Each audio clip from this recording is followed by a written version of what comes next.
All right, I'm gonna make a video on anodes, and you're probably wondering how boring can that be. So to me, it's a pretty important topic. So to try and keep folks interested in watching here, if someone were to come up to you and ask you the question, what type of metal are the anodes on your boat made from, would you know the answer?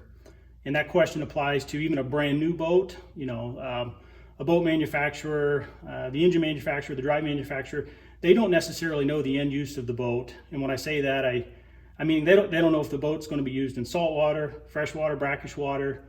And in the end, you want the best anodes on your boat based on your personal use. And basically that's, what type of water do you boat on? And I do believe most manufacturers, when they're building new boats and motors and such, they install aluminum anodes.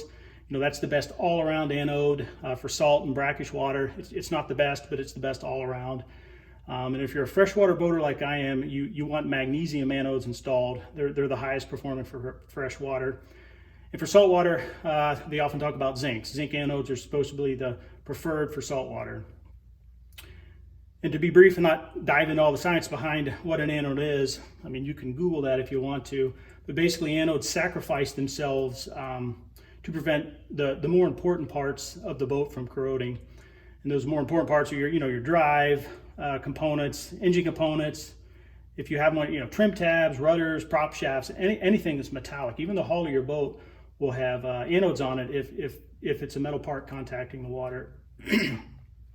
And on many drives, the corrosion will start down here, and you'll hear a lot of comments, oh, that's just normal, but I believe it can be mostly, if not fully, prevented based on three things. Those three things are the proper selection of the anode metal for the type of boating you do, make sure they're installed correctly, and the third one is regular maintenance. So first, to discuss the type of metal anodes are made from, once again, it gets back into the science, and feel free to Google that if you want to dive deeper into the subject. But magnesium provides the best protection for fresh water. If you're boating in brackish or saltwater, brackish, saltish water, you want aluminum. And they say zinc if you're boating strictly in salt water.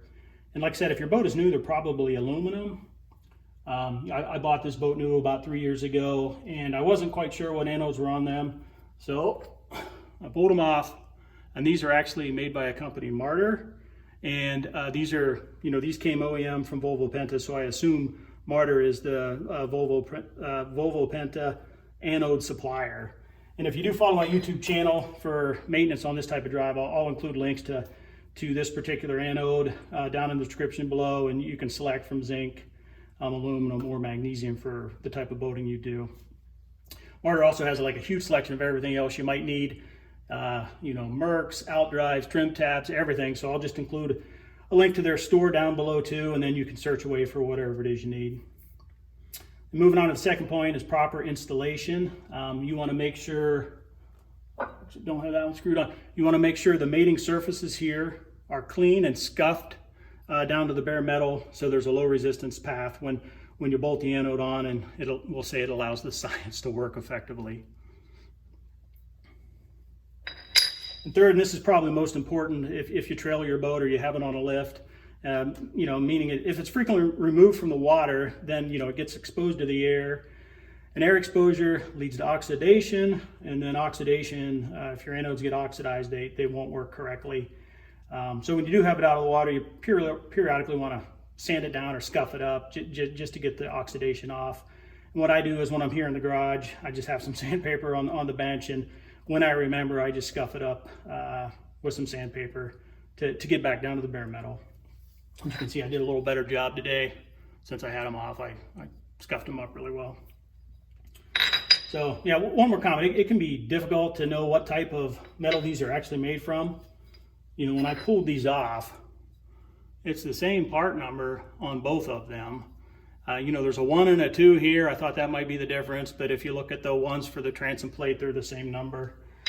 So, it's been a while. It's been a couple years since I replaced these, but I did find a chart that had the weight, and I determined the ones that the boat came with were aluminum.